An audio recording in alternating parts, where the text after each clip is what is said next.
Yes, good morning everyone. चलो revision lecture को करते हैं कंटिन्यू।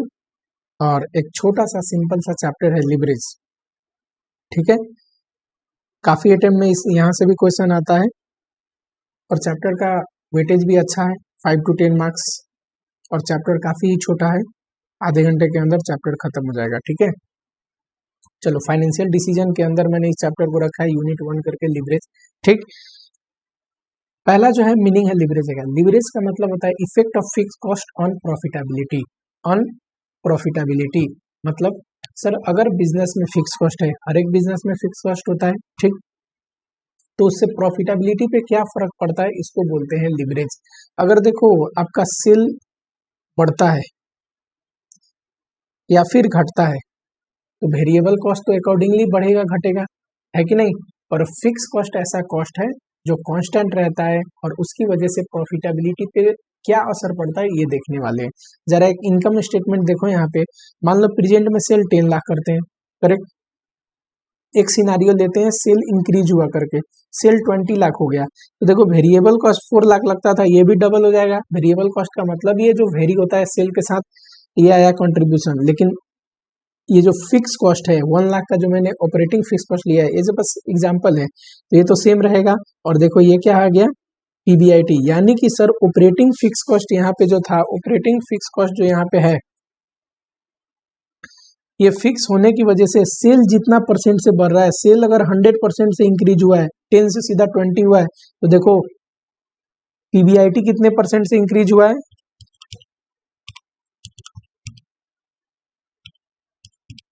पीबीआईटी 120% से इंक्रीज हुआ है। इस क्या इफेक्ट पड़ता है, यानी कि फिक्स कॉस्ट होने की वजह से अगर सेल 100% से बढ़ता है तो प्रॉफिटेबिलिटी 100 से ज्यादा परसेंट से बढ़ेगा, है कि नहीं। जस्ट रिवर्स, अगर सेल मान लो घट गया, यहाँ पे अगर मान लो सेल 50% से घट गया, 10 लाख से सीधा 5 लाख हो गया, तो देखो वेरिएबल कॉस्ट भी घट जाएगा अकॉर्डिंगली और फिक्स कॉस्ट तो सेम रहेगा। फिक्स कॉस्ट तो सेम रहेगा, तो फिक्स कॉस्ट सेम होने की वजह से देखना प्रॉफिट कितने परसेंट से घटता है।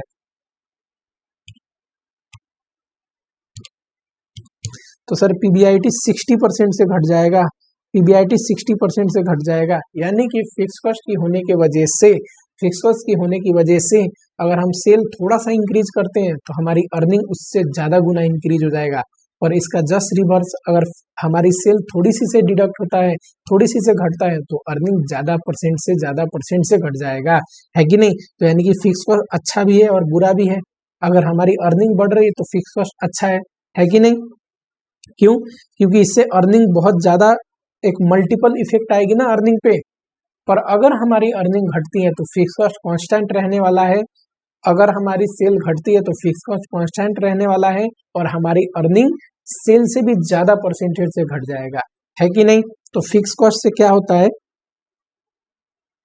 कि सर फिक्स कॉस्ट का प्रॉफिटेबिलिटी पे ये इम्पैक्ट आता है कि फिक्स कॉस्ट की वजह से हमें एक लिवरेज प्रोवाइड होता है, इसी को बोलते हैं leverage, effect of fix cost, जिसकी वजह से अगर हम अर्निंग अपना थोड़ा सा बढ़ाएंगे तो प्रॉफिटेबिलिटी उससे ज्यादा बढ़ जाएगा, क्योंकि सिंस फिक्स कॉस्ट फिक्स है कि नहीं।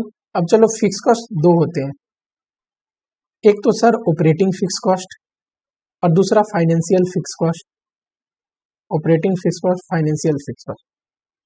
ऑपरेटिंग फिक्स कॉस्ट मतलब आपकी जो बिजनेस ऑपरेशन में जो फिक्स कॉस्ट लगेगा, जैसे कि रेंट हो गया, एम्प्लॉय की सैलरी वगैरह हो गई, सैलरी वगैरह हो गया, ये क्या है, ऑपरेशन से रिलेटेड, बिजनेस ऑपरेशन से रिलेटेड, इसको बोलते हैं ऑपरेटिंग फिक्स कॉस्ट।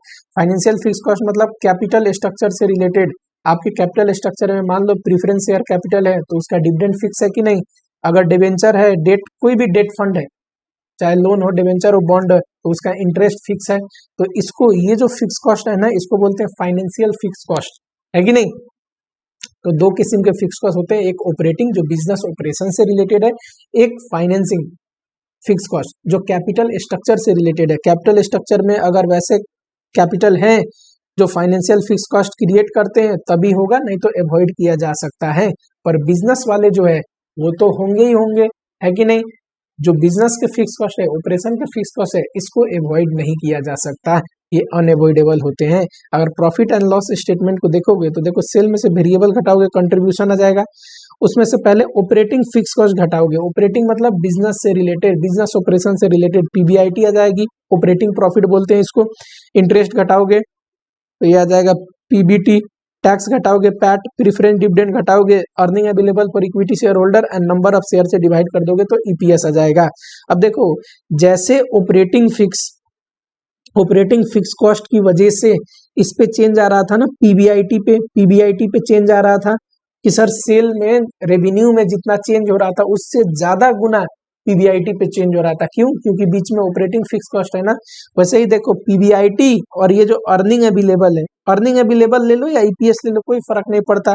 इसमें जितना चेंज आएगा उतना ही ईपीएस में भी चेंज आएगा। ईपीएस क्या है? अर्निंग अवेलेबल पर शेयर, तो पर शेयर देखो या इन टोटालिटी देखो, इससे कोई फर्क नहीं पड़ने वाला। मैं अर्निंग अवेलेबल की बात करता हूं सर। अर्निंग अवेलेबल और इसमें यानी कि इसमें भी बीच में फिक्स कॉस्ट है, एक तो इंटरेस्ट और दूसरा प्रीफरेंस डिविडेंड। तो सर इंटरेस्ट और प्रीफरेंस डिविडेंड भी दो फिक्स कॉस्ट ऐसे हैं जो यहाँ पे बीच में स्टेटमेंट में है। अगर हमारी पीबीआईटी थोड़ा सा से बढ़ा तो ये उससे भी ज्यादा परसेंटेज से बढ़ेगा। क्यों? क्योंकि बीच में फिक्स कॉस्ट लिवरेज प्रोवाइड कर रहा है ना, है कि नहीं। अभी हमने देखा फिक्स कॉस्ट की वजह से अर्निंग थोड़ा सा से बढ़ाओगे तो प्रॉफिटेबिलिटी उससे ज्यादा बढ़ जाएगा, है कि नहीं। वैसे ही अगर घटने का देखो 5 लाख से 2 लाख घटने का मतलब कितना हुआ? 60% रिड्यूस हुआ अगर पीबीआईटी में, तो देखो ईपीएस में कितना परसेंट रिड्यूस हो रहा है? 2,05,000 माइनस 55, 1,50,000, ये 73% रिड्यूस हो रहा है। अगर सर पीबीआईटी 60% से घट रहा है तो ये 73% से रिड्यूस हो रहा है। क्यों रिड्यूस हो रहा है? Due to financial fix cost. तो फिक्स कॉस्ट की इफेक्ट समझ में आ गई प्रॉफिटेबिलिटी पे? हाँ सर समझ में आ गई। ऑपरेटिंग फिक्स कॉस्ट की वजह से पीबीआईटी पे फर्क पड़ता है चेंज इन रेवेन्यू से, और फाइनेंशियल फिक्स कॉस्ट जो इंटरेस्ट एंड प्रीफरेंस डिविडेंड है उससे अर्निंग अवेलेबल पे फर्क पड़ता है। Earning available for equity share holder उस पे फर्क पड़ता है। अगर प्रीफरेंस डिविडेंड ना हो और टैक्स ना हो तो पीबीटी पे फर्क पड़ेगा, है कि नहीं। मान लो दिया ही ना हो प्रीफरेंस डिविडेंड तो पैट यही हो जाएगा अर्निंग अवेलेबल, इस पे फर्क पड़ेगा। क्वेश्चन में टैक्स भी नहीं दिया तो पीबीटी पे फर्क पड़ेगा, है कि नहीं। मोटा मोटी लॉजिक समझ में आया आपको कि फिक्स कॉस्ट से क्या फर्क पड़ता है? इसी को बोलते हैं लिवरेज, है कि नहीं। फिक्स कॉस्ट दो किस्म के होते हैं, एक फाइनेंशियल फिक्स कॉस्ट, एक operating fix cost. Operating fix cost unavoidable है, आप वो बिजनेस करोगे तो वो फिक्स कॉस्ट इनकर्ड होगा ही होगा। फाइनेंशियल फिक्स कॉस्ट अवॉइड किया जा सकता है कैपिटल स्ट्रक्चर में चेंजेस करके। डेप्ट रखो ही ना, इंटरेस्ट आएगा ही नहीं। प्रीफरेंस शेयर कैपिटल रखो ही ना, प्रीफरेंस डिविडेंड आएगा ही नहीं, तो उसको अवॉइड किया जा सकता है। लेकिन ऑपरेटिंग फिक्स कॉस्ट को अवॉइड नहीं किया जा सकता, क्योंकि आप बिजनेस करोगे तो वो जो फिक्स कॉस्ट है बिजनेस से रिलेटेड, चाहे वो रेंट हो चाहे एम्प्लॉय की सैलरी हो, ये सब तो इनकर्ड होना ही है। चलो ये जो थ्योरी क्वेश्चन एक बनता है business risk and financial risk, अभी हम थ्योरी पढ़ नहीं रहे। और बिजनेस रिस्क का मतलब क्या? वो जो देखो फिक्स कॉस्ट की वजह से एक रिस्क क्या एराइज होता है कि अगर रेवेन्यू घटता है, अगर सेल घटता है तो फिक्स कॉस्ट तो सेम रहेगा, तो इनएबिलिटी क्रिएट हो जाएगी ना पे करने की। अगर रेवेन्यू घटता है तो फिक्स कॉस्ट तो आपको पे करना ही पड़ेगा। तो ये जो रिस्क क्रिएट होता है ना, इसी को बोलते हैं, अगर ऑपरेटिंग फिक्स कॉस्ट से क्रिएट हुआ है तो बिजनेस रिस्क बोलते हैं, क्योंकि बिजनेस से रिलेटेड वो फिक्स कॉस्ट था। फाइनेंशियल, अगर ये फाइनेंशियल फिक्स कॉस्ट से क्रिएट होता है तो फाइनेंशियल रिस्क बोलते हैं, क्योंकि वो कैपिटल स्ट्रक्चर की वजह से क्रिएट हुआ रिस्क है, फाइनेंशियल फिक्स कॉस्ट की वजह से क्रिएट हुआ रिस्क है। ठीक, तो ये तो बाद में थ्योरी लेक्चर में कवर कर लेंगे। थ्योरी बहुत बार पूछता है ओल्ड सिलेबस वाले जो बच्चे हैं उनको। ठीक, चलो यहाँ पे लिवरेज देखो सर, ऑपरेटिंग लिवरेज का मतलब जो ऑपरेटिंग फिक्स कॉस्ट की वजह से जो पीबीआईटी में फर्क पड़ता था ये एनालाइज करता है। Financial leverage interest and preference dividend की वजह से सर जो ईएई earning available for equity share holder पे फर्क पड़ता था ना, पीबीआईटी और ईएई के बीच में दोनों थे, जो फर्क पड़ता था उसको बोलते हैं फाइनेंशियल फिक्स कॉस्ट। और ये क्या है? तो ये है सर कंबाइंड, दोनों का कॉम्बिनेशन, यानी कि ऑपरेटिंग फिक्स कॉस्ट और फाइनेंशियल फिक्स कॉस्ट दोनों की वजह से टोटल अर्निंग पे ईपीएस पे क्या फर्क पड़ता है, इसको एनालाइज करने का जो है उसको बोलते हैं कंबाइंड लिवरेज। ठीक, फार्मूला देख लो फटाफट। सर कैलकुलेशन कैसे करेंगे? तो ऑपरेटिंग लीवरेज का फॉर्मूला है contribution divide by EBIT. EBIT पे कितना फर्क पड़ रहा था, कंट्रीब्यूशन ईबीआईटी के बीच में ही था ना ऑपरेटिंग फिक्स कॉस्ट। ठीक, ऑपरेटिंग लीवरेज ये एनालाइज करता है। ठीक, चलो फाइनेंशियल लीवरेज, फाइनेंशियल लीवरेज का फॉर्मूला है EBIT divide by EBT. Interest घट चुका और प्रेफरेंस डिविडेंड भी घटानी पड़ेगी बट बिफोर टैक्स। क्यों? क्योंकि मैंने बताया था ना प्रेफरेंस डिविडेंड पे करने के लिए आपको अर्न उससे ज्यादा करना पड़ेगा ना, पहले अर्न करने के बाद टैक्स दोगे, फिर जो बचेगा उससे प्रेफरेंस डिविडेंड दोगे, तो बिफोर टैक्स करोगे प्रेफरेंस डिविडेंड को। ये EBIT divide by EBT minus preference dividend divide by 1, ये सिर्फ प्रेफरेंस डिविडेंड को बिफोर टैक्स किया है, डिवाइड में 1 माइनस टी करके। ठीक, चलो ये फॉर्मूला समझ में आ रहा है? ईबीआईटी ऊपर क्यों और ये नीचे क्यों? सर ये यही एनालाइज करता है ना कि ईबीआईटी या पीबीआईटी जो भी बोलो उसमें और इसमें क्या फर्क है, इसमें इसके चेंज होने की वजह से इसमें कितना चेंज आता है। ये अगर इतना परसेंट से बढ़ता है तो ये कितना परसेंट से बढ़ता है, ये क्या इसको क्या बोलते हैं? तो सर इसको बोलते हैं फाइनेंशियल लीवरेज। फाइनेंशियल लीवरेज है कि नहीं? तो इसीलिए ईबीआईटी ऊपर है, नीचे इंटरेस्ट घटने के बाद ईबीटी आता है और प्रेफरेंस डिविडेंड भी तो घटाने हैं, तो आता है preference dividend but before tax. चलो कंबाइंड लीवरेज का मतलब ऑपरेटिंग और फाइनेंशियल को इनटू कर दो तो कंबाइंड आ जाएगा, या फिर फॉर्मूला में लिखना चाहो तो चलो इनटू करना है ना, ये दोनों फॉर्मूले को इनटू करोगे तो ये कट जाएगा, फिर क्या बचेगा sir? Contribution divide by EBT minus preference dividend divide में 1 माइनस टी। ठीक है, चलो एक है degree of leverage. Operating leverage का डिग्री बोले तो change in percentage change in EBIT divide by percentage change in sale. Contribution भी ले सकते हो अगर सेल ना दिया हो तो। क्यों? क्योंकि सर सेल में जितना चेंज आता है उतना ही वेरिएबल कॉस्ट और उतना ही चेंज पर कंट्रीब्यूशन में भी आता है, कोई फर्क नहीं पड़ेगा। अगर सेल 10% से चेंज है तो जाहिर सी बात है कंट्रीब्यूशन भी 10 ही % से चेंज हुआ होगा। वैसे ओरिजिनल क्या है? तो परसेंटेज चेंज इन सेल। दूसरा डिग्री ऑफ फाइनेंशियल लीवरेज का फॉर्मूला क्या है? Percentage change in EPS divide by percentage change in EBIT. Sir EPS क्या परसेंटेज चेंज इन ईएई मैंने लिखा है, क्यों सर? ईपीएस और ईएई में सेम ही % तो चेंज होता है, ईपीएस बस पर शेयर है, ईएई इन टोटालिटी है। अच्छा बताओ अगर प्रेफरेंस डिविडेंड ना हो तो ईपीएस ईएई ना लिख के पैट लिख सकते हैं। सर क्वेश्चन में टैक्स भी ना दे तो पीबीटी लिख सकते हैं, है कि नहीं? अगर टैक्स ही ना हो तो पीबीटी लेना पड़ेगा, तो ये याद रखना, थोड़ा ये छोटा मोटा बात है। और ये थर्ड वाला क्या आएगा? तो इनका कंबाइंड लीवरेज क्या होता है? इन दोनों का प्रोडक्ट, ऑपरेटिंग और फाइनेंशियल का। तो देखो ऐसे करोगे तो ये और ये कट जाएंगे, सॉरी इरेजर ले लो, ऐसे करोगे तो ये और ये कट जाएंगे और ये ऐसे बन जाएगा change in EPS divide by change in sale. समझ में आया? Degree of leverage and calculation of leverage का फॉर्मूला। ठीक, लीवरेज जानने की जरूरत नहीं है, थ्योरी क्वेश्चन आता है, ओल्ड वाले बच्चों के लिए ज्यादा रिलेवेंट है। न्यू वाले बच्चे भी देखो अभी तक प्रैक्टिकल जनरली आता है, लेकिन कभी भी ऐसा हो सकता है कि 10 मार्क के क्वेश्चन में ना 6 मार्क का प्रैक्टिकल 4 मार्क का थ्योरी पूछ दे। कॉस्टिंग में भी ऐसा पूछता है ना आपको, बीच में एक तो 6 number question last question theory होता ही है कॉस्टिंग में, बट क्या करता है कि बीच में कभी प्रैक्टिकल के साथ एक कॉन्सेप्चुअल थ्योरी, प्रैक्टिकल टाइप का ही थ्योरी होता है, वैसा पूछ सकता है। ठीक, ये इंपॉर्टेंट है।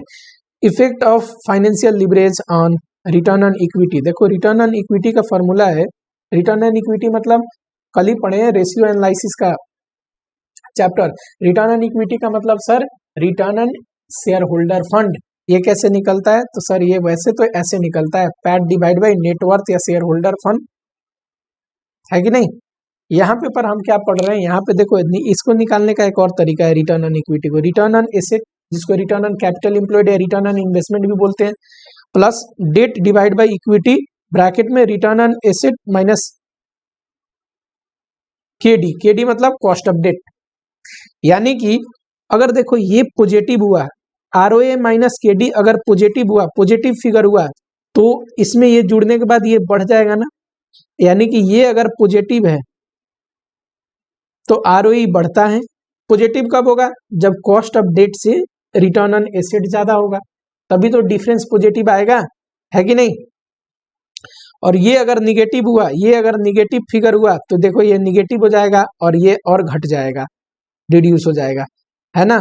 तो यानी कि फाइनेंशियल लीवरेज इस पे पॉजिटिव इंपैक्ट करता है, कब?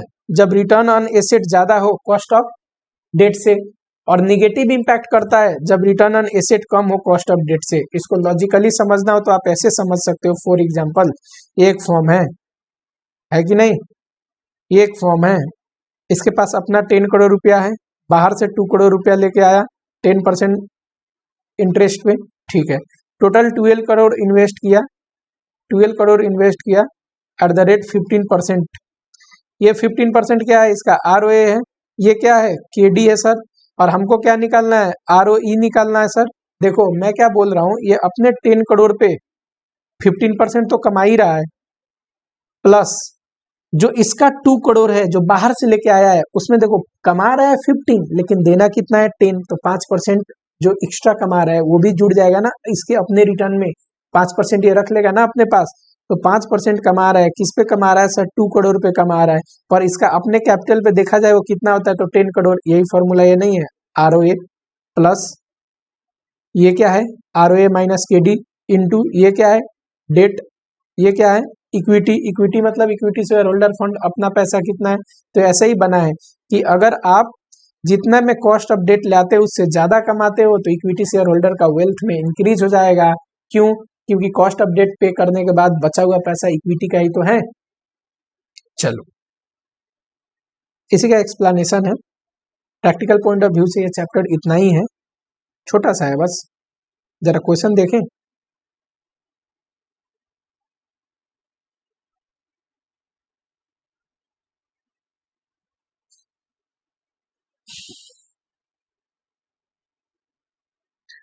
अच्छा पास्ट ईयर क्वेश्चन देखते हैं, चलो पास्ट ईयर से ही शुरू करते हैं। 10 मार्क्स में पूछा हुआ क्वेश्चन है। क्या पूछा है, शेयर होल्डर फंड दिया है, equity share capital reserve, non current liability दिया है, 12% डिवेंचर है। चलो इंटरेस्ट रेट निकल जाएगा, हाँ जी सर निकल जाएगा। करेंट लायबिलिटी है, टोटल एसेट दिया है। देखो टोटल लायबिलिटी अगर 1 करोड़ का है तो एसेट भी तो 1 करोड़ का होगा, जिसमें नॉन करेंट और करेंट एसेट है। वेरिएबल कॉस्ट दिया है, ठीक है, 60% ऑफ सेल। सेल पता हो, वेरिएबल कॉस्ट घटा देंगे तो कंट्रीब्यूशन आ जाता है। फिक्स कॉस्ट दिया है एक्सक्लूडिंग इंटरेस्ट, इंटरेस्ट वाला नहीं, तो ये ऑपरेटिंग फिक्स कॉस्ट है कि नहीं। तो सर ऑपरेटिंग फिक्स कॉस्ट घटा देंगे तो क्या आ जाएगा, PBIT। उसके बाद इंटरेस्ट घटा देंगे, इंटरेस्ट ये रहा ना यहाँ से, तो आ जाएगा PBT। PBT के बाद सर टैक्स घटाते हैं, टैक्स का रेट दिया है तो आ जाएगा पैट। पैट के बाद प्रेफरेंस डिविडेंड घटाते हैं जो कि दिया नहीं है क्वेश्चन में, तो सीधा पैट के बाद EPS निकाल देंगे, PAT divide by number of equity share करके। कहता है इनकम स्टेटमेंट बनाइए। इनकम स्टेटमेंट के लिए तो सेल भी पता होना जरूरी है। एक और चीज दिया है एसेट टर्नओवर। कोई भी चीज का टर्नओवर रेशियो में मैंने पढ़ाया था, टर्नओवर यानी कि सेल्स ऊपर ले लो और वो चीज नीचे ले लो तो उसको बोलते हैं उस चीज का टर्नओवर रेशियो। एसेट टर्नओवर 5 है, यानी कि सेल्स डिवाइड बाय एसेट करोगे तो 5 आएगा, और 5 इज इक्वल टू सेल्स हमें पता नहीं निकालना है, पर टोटल एसेट तो पता है 1 करोड़। 1 करोड़, तो ये टोटल सेल कितना आ जाएगा, तो सेल आ जाएगा सर 5 करोड़। ताकि सीधा करोड़ में फिगर लिख सकते हो या फिर नॉर्मल पूरे डिजिट में लिखो। यहाँ पे इनने क्या किया है, तो इनने करोड़ में ले लिया है, कोई दिक्कत नहीं, आप नॉर्मल लिख लो, पॉइंट में मत ले आओ, ठीक है। 5 करोड़। अब बनाए स्टेटमेंट, इसमें सबसे पहले घटेगा वेरिएबल कॉस्ट जो कि 60% है, जो कि 3 करोड़ हो जाएगा। इसका 60% है कि नहीं, तो आ जाएगा कंट्रीब्यूशन। यही चीज को ना यहाँ पे करोड़ में फिगर लिया है, करोड़ में, इसीलिए 2 लिखा है, और मैं टोटल में फिगर ले रहा हूँ, ठीक। उसके बाद घटता है सर ऑपरेटिंग फिक्स कॉस्ट। याद करो जो स्टेटमेंट मैंने पढ़ाया था ऊपर, ऑपरेटिंग फिक्स कॉस्ट कितना है, तो सर ये है 20 लाख। तो कितना बचेगा सर, 1 करोड़ 80 लाख। उसके बाद सर घटता है, ये हो गया PBIT। उसके बाद क्या घटता है, इंटरेस्ट। इंटरेस्ट कितना है, तो सर इंटरेस्ट दिया हुआ है 12% डिबेंचर है 50 लाख का, 6 लाख रुपया इंटरेस्ट आएगा। 1 करोड़ 74 लाख, ये क्या है सर, ये PBT है। उसके बाद टैक्स आएगा, टैक्स एट द रेट 25%, तो ये आ जाएगा सर पैट। पैट को नंबर ऑफ इक्विटी शेयर से डिवाइड कर देंगे तो EPS आ जाएगा।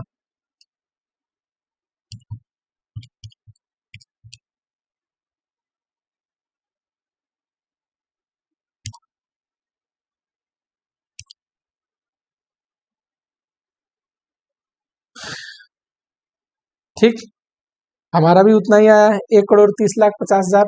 चलो ये स्टेटमेंट बन गई। दूसरे में पूछा है calculate leverage, operating leverage, operating leverage का फॉर्मूला बताओ। सर ऑपरेटिंग लीवरेज सिंपल सा फॉर्मूला था, चलो यही टिक करा देता हूँ, या हम कर लेते हैं ना। ऑपरेटिंग लीवरेज का फॉर्मूला था कंट्रीब्यूशन डिवाइड बाय ईबीआईटी या पीबीआईटी, जो भी बोलिए। कंट्रीब्यूशन कितना है अपने केस में, कंट्रीब्यूशन है 2 करोड़, पीबीआईटी कितना है 1 करोड़ 80 लाख। 2 करोड़ डिवाइड बाई 1 करोड़ 80 लाख करोगे तो आ जाएगा। फाइनेंशियल लीवरेज का फॉर्मूला बता, वो था ईबीआईटी डिवाइड बाई ईबीटी, दोनों हम निकाल सकते हैं, या स्टेटमेंट में निकला हुआ है सब चीज। और कंबाइंड लीवरेज का फॉर्मूला बताओ। चलो ये तो सिंपल था, छोटा सा क्वेश्चन था। अगला क्वेश्चन देखते हैं, ये भी 10 मार्क्स का। अरे इतना आसान क्वेश्चन आया 10 मार्क्स में, पुराने वाले बच्चों को भी 4 मार्क्स में या फिर 8 मार्क्स में आता है। वेरी इजी, एकदम आसान क्वेश्चन आएगा फटाफट। ये तो वो क्वेश्चन है कि कम समय में ज्यादा स्कोर करने वाले, कि दूसरे क्वेश्चन के लिए आप टाइम बचाओगे इस क्वेश्चन को करके। चलो, capital structure of Shiv limited consist equity share capital of 20 lakh. Okay, 20,000 100 रुपए का है तो 20 लाख, ठीक है। इक्विटी शेयर कैपिटल ऐसा 20 लाख का, कोई दिक्कत नहीं है। 20 लाख का डिबेंचर है 10% डिबेंचर भी है 20 लाख का, तो इंटरेस्ट कितना हो जाएगा 2 लाख, कोई दिक्कत नहीं है sir. Sale increase by 20% from this much unit to this much unit, कह रहा है 2 लाख यूनिट पहले बेचते थे, अब 20% इंक्रीज हो गया। 2 लाख का 20% कितना होता है सर, 2 लाख का 0.2% 40,000, क्या इतना ही इंक्रीज होके हुआ है? हाँ। सेलिंग प्राइस दिया है तो सर यूनिट में सेलिंग प्राइस इंटू कर देंगे, सेल्स आ जाएगा। वेरिएबल कॉस्ट दिया है, कोई दिक्कत नहीं, यूनिट में वेरिएबल कॉस्ट पर यूनिट कर देंगे, वेरिएबल कॉस्ट आ जाएगा, घटा देंगे, कंट्रीब्यूशन आ जाएगा। उसके बाद फिक्स कॉस्ट दिया है, ये कौन सा फिक्स कॉस्ट है, ऑपरेटिंग फिक्स कॉस्ट है सर, ये घटा देंगे, पीबीआईटी आ जाएगा। पीबीआईटी में इंटरेस्ट घटाते हैं, इंटरेस्ट के लिए सर डिवेंचर है 10%, 20 लाख का 2 लाख इंटरेस्ट घटा देंगे तो क्या आ जाएगा, पीबीटी आ जाएगा। पीबीटी के बाद सर टैक्स घटाते हैं, 50% टैक्स घटाएंगे, पैट आ जाएगा। चलो, पैट घटाने के बाद क्या प्रेफरेंस शेयर कैपिटल है, नहीं, तो प्रेफरेंस डिविडेंड कुछ नहीं होगा, और जो भी पैट है नंबर ऑफ शेयर से डिवाइड कर देंगे तो ईपीएस आ जाएगा। पहले में पूछा है ईपीएस बताइए, परसेंटेज इंक्रीज इन ईपीएस, तो दोनों केस में ईपीएस निकाल लेंगे, देखेंगे कितना परसेंट बढ़ रहा है कि नहीं। चलो सिंपल है, इंटू किया, ये यूनिट है, सेलिंग प्राइस से इंटू किया और वेरिएबल कॉस्ट घटा दिया तो ये आ गया, पर यूनिट दिया है सेलिंग प्राइस एंड दिस, आप सीधा ही कर सकते हो। सेलिंग प्राइस अगर 10 है और वेरिएबल कॉस्ट 6 है तो जाहिर सी बात है कंट्रीब्यूशन कितना होगा 4, पर यूनिट इंटू कर दो दोनों केस में तो सीधा कंट्रीब्यूशन से भी शुरू कर सकते हो क्वेश्चन, ठीक। फिक्स कॉस्ट दिया हुआ था 4 लाख, उसके बाद जो भी आया उसमें से डिवेंचर का इंटरेस्ट 2 लाख और टैक्स घटा दोगे पैट के बाद ईपीएस निकालना है ना, नंबर ऑफ इक्विटी शेयर बताओ। 20 लाख का इक्विटी कैपिटल है, एक शेयर का फेस वैल्यू है 100, तो कितना आ जाएगा सर 20,000 से डिवाइड कर दोगे ईपीएस आ जाएगा। कितना ईपीएस बढ़ा सर, 5 से 9 हो गया, यानी कि 4 बढ़ा। परसेंटेज कितना बढ़ा, तो 4 divide by 5 into 100, sir 80% EPS में इंक्रीज आया है। ये पहला क्वेश्चन का आंसर था। चैप्टर में बिल्कुल दम नहीं है, फटाफट करो। फाइनेंशियल लीवरेज निकालिए दोनों लेवल पे, और ऑपरेटिंग लीवरेज निकालिए। Operating leverage sir contribution divide by EBIT है ना, operating leverage sir contribution divide by EBIT, contribution दोनों केस का पता है, ईबीआईटी भी दोनों केस का पता है। फिर फाइनेंशियल लीवरेज का फॉर्मूला होता है, फाइनेंशियल लीवरेज का फॉर्मूला होता है sir EBIT divide by EBT minus preference dividend अपन बिफोर प्रेफरेंस डिविडेंड, मतलब before tax, divide by 1 minus T होता है, और प्रेफरेंस डिविडेंड तो है नहीं, तो सीधा ईबीआईटी है कि नहीं, सब दिया हुआ है, कोई दिक्कत नहीं है। चलो ये जो है ये अच्छा है, कहता है comment on the behaviour of operating leverage and financial leverage in relation to increase in production from this much to this much. कह रहा है प्रोडक्शन जब बढ़ रहा है तो दोनों के बिहेवियर में क्या चेंज आया है, जरा कमेंट करके बताओ। अब देखो प्रोडक्शन बढ़ा है तो फाइनेंशियल लीवरेज भी घट गया है, ओके। दूसरा ऑपरेटिंग लीवरेज भी घट गया है, ओके सर, फाइनेंशियल लीवरेज भी घट गया है, ऑपरेटिंग लीवरेज भी घट गया है। फाइनेंशियल एंड ऑपरेटिंग लीवरेज का मतलब क्या होता है, ऑपरेटिंग लीवरेज मतलब ऑपरेटिंग फिक्स कॉस्ट से जो जनरेट होता है लिवरेज, ऑपरेटिंग फिक्स कॉस्ट से, फाइनेंशियल लिवरेज मतलब जो फाइनेंशियल फिक्स कॉस्ट से यानी कि इंटरेस्ट है हमारे केस में उससे जनरेट होता है। अगर रेवेन्यू बढ़ती है तो फिक्स कॉस्ट तो सेम है ना, तो इसीलिए घट गया है लिवरेज, इसीलिए घट गया है लिवरेज। पॉजिटिव इंपैक्ट है, लिवरेज रिड्यूस हो गया है, हमारे फॉर्म का रिस्क रिड्यूस हो गया है। लिवरेज ऑल्सो इंडिकेट रिस्क, मैंने बोला था ना, ऑपरेटिंग लिवरेज ऑपरेटिंग रिस्क या बिजनेस रिस्क को इंडिकेट करता है, फाइनेंशियल लिवरेज किस चीज को इंडिकेट करता है, फाइनेंशियल रिस्क को। ठीक है चलो अगला फिर क्वेश्चन आया 10 मार्क्स का, शेयर होल्डर फंड में इक्विटी रिटर्न अर्निंग दिया है। चलो ये नंबर ऑफ शेयर निकल जाएगा, यस सर निकल जाएगा 18,000। टोटल कैपिटल को फेस वैल्यू से डिवाइड कर दोगे, डेट दिया है 10%, 2,40,000 का, तो ये 24,000 इंटरेस्ट आ जाएगा। Okay sir. और टोटल लायबिलिटी 6 लाख का, एसेट भी 6 लाख का, फिक्स एसेट करेंट एसेट जोड़ के। चलो एसेट टर्नओवर, एसेट टर्नओवर का मतलब क्या होता है सर, एसेट टर्नओवर रेशियो का मतलब होता है सेल्स डिवाइड बाय एसेट्स। ये कितना है सर 4, तो हम सेल्स निकाल लेंगे, sales is equal to 4 into ये इधर जाएगा एसेट इंटू होगा जो कि 6 लाख है, तो सेल्स आ गया सर 24 लाख। ओके सेल्स आ गया 24 लाख, सेल्स आ गया 24 लाख। अब देखो फिक्स कॉस्ट दिया है, ऑपरेटिंग फिक्स कॉस्ट ठीक है, अब वेरिएबल कॉस्ट 60%, तो अगर सेल्स आपको पता है 24 लाख, तो सबसे पहले वेरिएबल कॉस्ट बताओगे जो कि 60% है। 24 लाख का 60% कितना होता है बताओ जरा, 14,40,000। तो कंट्रीब्यूशन आ जाएगा, कितना आएगा सर, 9,60,000 आएगा कंट्रीब्यूशन। उसके बाद आप क्या घटाओगे तो सर उसके बाद घटाएंगे ऑपरेटिंग फिक्स कॉस्ट जो कि 2 लाख है, तो 7,60,000 आ जाएगा सर, ये क्या आ जाएगा पीबीआईटी। उसके बाद सर इंटरेस्ट घटाते हैं, इंटरेस्ट 24,000 का है, तो आ जाएगा पीबीटी। पीबीटी के बाद क्या घटाओगे सर, टैक्स घटाएंगे, तो ये आ जाएगा पीएटी। कोई प्रीफरेंस डिविडेंड है क्या, नहीं, तो इतने तक ही करना है आपको। चलो 760 में से 24 घटा तो 7,36,000, और टैक्स इसमें लगा दोगे तो इतना आ रहा है टैक्स का। चलो करके देख ले, वैसे तो सॉल्यूशन सही होगा और हमें 30% लगाने में क्या है, ठीक है उतना ही आ रहा है, -7,36,000, तो ये आ गया 5,15,200। ओके चलो अब देखते हैं क्या पूछा है। ऑपरेटिंग लिवरेज, ऑपरेटिंग लिवरेज का फॉर्मूला बताओ, contribution divide by EBIT. Contribution कहाँ है तो सर ये रहा कंट्रीब्यूशन, ईबीआईटी कहाँ है ये रहा। फाइनेंशियल लिवरेज का तो sir EBIT divide by EBT. Preference dividend है नहीं, नहीं तो सर ईबीटी पूरा फार्मूला लिखते हैं, माइनस प्रीफरेंस डिविडेंड ग्रोस करके डिवाइड बाय 1 माइनस टी करके। ठीक चलो ईबीटी कहाँ है सर ये रहा, ईबीआईटी कहाँ है सर ये रहा, ईबीटी कहाँ है तो सर ये रहा ना, ईबीटी या पीबीटी जो भी बोलो। कंबाइंड लिवरेज, दोनों लिवरेज निकला है, इनटू कर दो, ऐसे भी काम चल जाएगा, या फिर कंट्रीब्यूशन ऊपर ले लो और ईबीटी नीचे ले लो, तब भी निकल जाएगा। ठीक है सर, और क्या पूछ रहा है, और पूछ रहा है ईबीआईटी निकालिए अगर ईपीएस इतना इतना इतना हुआ तो, कोई दिक्कत नहीं है, ब्लू पेन ले लेते हैं, थोड़ा स्पेस बना दूं मैं।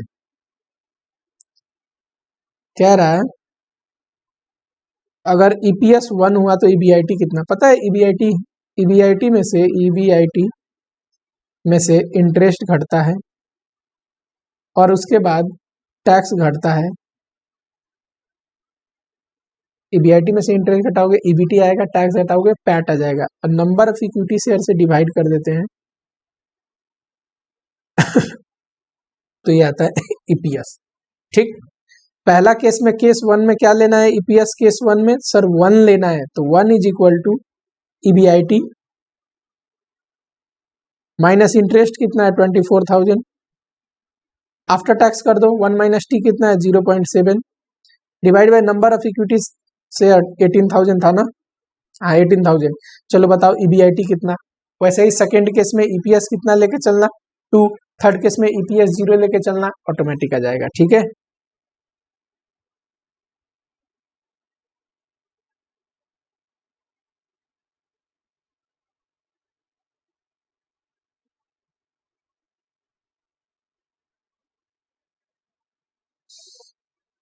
चलो यहाँ एक क्वेश्चन दिया हुआ है नवंबर 20, क्वेश्चन नंबर 5 का है, क्वेश्चन नंबर 5 है 10 मार्क्स का। दिया हुआ है इतना कि सेल वेरिएबल कॉस्ट घटा के कंट्रीब्यूशन, फिक्स कॉस्ट घटा के ईबीआईटी और इंटरेस्ट घटा के प्रॉफिट बिफोर टैक्स। ईबीटी बोलो तो या पीबीटी बोलो तो कोई दिक्कत नहीं सर। इसके बाद टैक्स का इन्फॉर्मेशन नहीं है, कोई बात नहीं सर। उसके बाद प्रेफरेंस डिविडेंड का इन्फॉर्मेशन नहीं, माने ये प्रेफरेंस डिविडेंड है ही नहीं। Okay sir. कह रहा है percentage change in taxable income. Taxable income मतलब ईबीटी में कितना चेंज आएगा पूछ रहा है। If EBIT increase by 10%। चलो पता है डिग्री ऑफ लिवरेज में हमने degree of operating leverage, degree of financial leverage पढ़ा था and degree of combined leverage पढ़ा था, है कि नहीं। एक डिग्री ऑफ फाइनेंशियल लिवरेज जो था उसका फॉर्मूला क्या था, तो उसका फॉर्मूला क्या था जरा आ जाओ तुमको दिखाऊं। Sir degree of financial leverage पढ़ा था, उसका फॉर्मूला था change in EPS divide by change in EBIT. और मैंने क्या बोला था कि ईएई में भी उतना ही चेंज आता है। और सर टैक्स और प्रेफरेंस डिविडेंड ना हो तो ईबीटी में भी सेम ही चेंज आता है। ठीक, चलो यहां पे जरा लिख लेते हैं आपको समझाने के लिए कि सर ये होगा परसेंटेज चेंज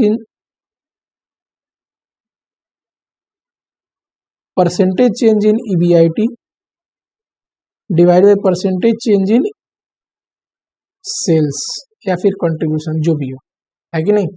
यहाँ पे परसेंटेज चेंज इन सर ईपीएस या फिर आपने बोला था ईबीटी भी कर सकते हैं या ईएई भी कर सकते हैं। ईबीटी कब, जब टैक्स या प्रेफरेंस डिविडेंड ना हो, divide by percentage change in EBIT. अब मैंने बोला था कंबाइंड वाला क्या होता है, इन दोनों का प्रोडक्ट में देखो ये और ये कट जाएगा तो बचेगा क्या, percentage change in EBT divide में परसेंटेज चेंज इन स्पेस नहीं है sale, percentage change in sale. ठीक है, अब जरा दिमाग लगाना, यहाँ पे क्या बोल रहा है, ईबीटी में कितना चेंज आएगा अगर ईबीआईटी 10% से चेंज होता है। तो कौन से फॉर्मूले में दोनों है सर, ईबीआईटी और EBT degree of financial leverage में है। डिग्री ऑफ, अब ये तो फॉर्मूला याद होगा तो फट से क्लिक कर देगा, डिग्री ऑफ फाइनेंशियल लिवरेज में है। Okay, degree of financial leverage में है तो देखो फाइनेंशियल लिवरेज पहले निकाल लेना, पूरी इंफॉर्मेशन दी हुई है यहाँ पे, सारा इंफॉर्मेशन दिया हुआ है फाइनेंशियल लिवरेज का। फाइनेंशियल लिवरेज पहले निकाल लेना, कैसे निकलेगा, तो sir EBIT divide by EBT, preference dividend तो है नहीं कि minus preference dividend divide by 1 minus T करेंगे। ठीक, ये कितना आएगा, तो सर ईबीटी ये रहा और ईबीआईटी ये रहा,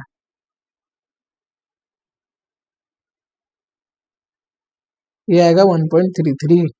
अब फार्मूला लगाएंगे जरा, अब फार्मूला लगाएंगे sir, degree of financial leverage का फार्मूला है परसेंटेज चेंज इन ईबीटी लिख सकता हूं divide by percentage change in EBIT. ये हमें पता है, ये क्या पता है सर, 1.333 है ना, इतना ही आएगा ना। हाँ, परसेंटेज चेंज इन ईबीटी मुझे निकालना है। टैक्सेबल इनकम का मतलब सर ईबीटी होता है और ईबीआईटी दिया हुआ है 10%, तो ये जरा इंटू कर दूंगा, क्रॉस मल्टीप्लाई, तो 13.33% आ जाएगा। यानी कि ईबीआईटी में 10% चेंज होने से ईबीटी में 13.33% चेंज होता है। ठीक है, जरा देखते हैं दूसरा क्या पूछता है। दूसरा पूछा है percentage change in EBT if sales increase by 10%। बताओ सेल्स और ईबीटी कौन से में है, तो sir degree of operating leverage में ईबीटी भी है और सेल्स भी है। तो पहले तो ऑपरेटिंग लिवरेज निकाल लूं, operating leverage contribution divide by EBIT, है ना। कंट्रीब्यूशन कहाँ है सर, ये रहा 3 लाख। ईबीआईटी कहाँ है सर, ये रहा 1 लाख, ये आ गया 3।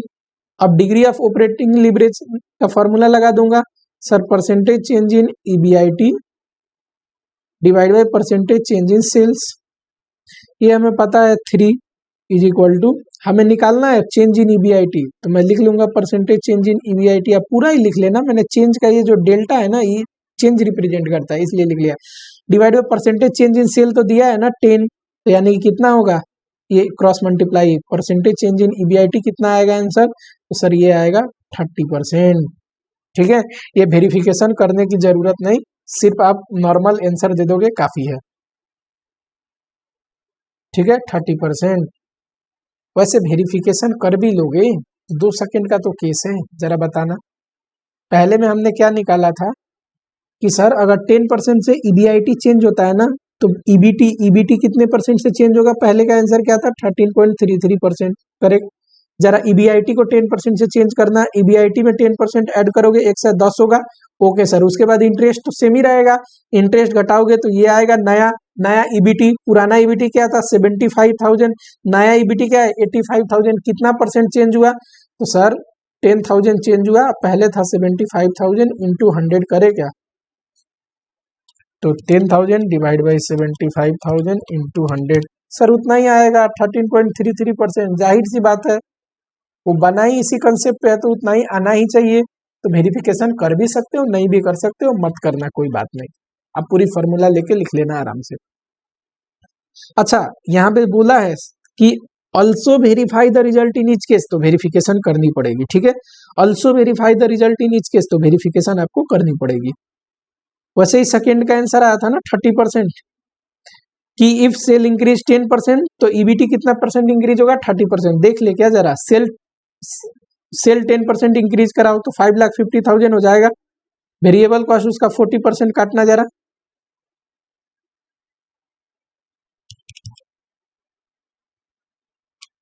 $5,50,000 0.4 काटो, तो कंट्रीब्यूशन कितना आएगा,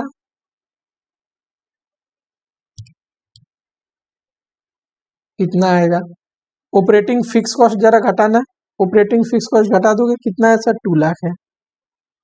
तो ईबीआईटी कितना आएगा, तो ईबीआईटी सर आएगा 1,30,000, है ना। पुराना वाला था 30,000, सॉरी पुराना वाला था 1 लाख, 1 लाख से 1,30,000 हो गया। कितना परसेंट इंक्रीज हुआ, तो 30,000 सर इंक्रीज हुआ है 1 लाख पे, पहले 1 लाख था तो इंटू 100 करोगे 30% आएगा, जो कि हमने उतना ही निकाला था, है कि नहीं। चलो, वैसे ही थर्ड है टैक्सेबल इनकम और सेल्स का, ये रहा कंबाइंड लीवरेज में आता है ना, टैक्सेबल इनकम ईबीआईटी और सेल्स कंबाइंड लीवरेज का पहले निकाल लेना। कंबाइंड लीवरेज कितना आएगा, तो ऑपरेटिंग लीवरेज और फाइनेंशियल लीवरेज का प्रोडक्ट होता है कंबाइंड लीवरेज, है कि नहीं। वैसे कंट्रीब्यूशन डिवाइड बाई ईबीआईटी करोगे तो आ जाएगा, या फिर दोनों में निकाले हो प्रोडक्ट कर दोगे तब भी आ जाएगा। और इस फॉर्मूले में रख देना क्या सेल्स दिया है 10%, जो भी कंबाइंड लीवरेज आएगा उसमें 10% इंटू कर दोगे तो परसेंटेज चेंज इन ईबीआईटी आ जाएगा। ओके चलो,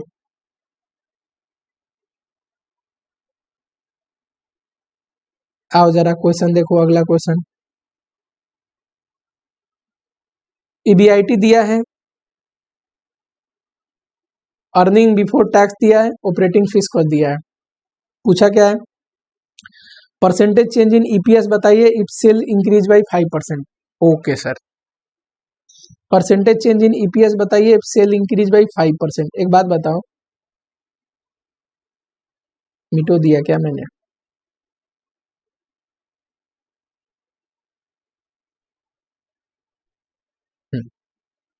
बताओ चलो। कौन से सर डिग्री ऑफ लीवरेज में, कौन से डिग्री ऑफ लीवरेज में ईपीएस और सेल का रिलेशन है, तो sir degree of combined leverage में परसेंटेज चेंज इन ईबीआईटी या फिर ईपीएस बोलो। ईबीआईटी तो इसलिए मैंने लिया था क्योंकि वहां पे टैक्स और वो नहीं था। लास्ट क्वेश्चन है, 1 मिनट में खत्म हो जाएगा, आ जाओ फटाफट। तो डिग्री ऑफ कंबाइंड लीवरेज में है sir percentage change in EPS divide by percentage change in sale, है कि नहीं। अब अपने क्वेश्चन पे आते हैं जरा, चलो कंबाइंड लीवरेज पे आते हैं अपने क्वेश्चन पे।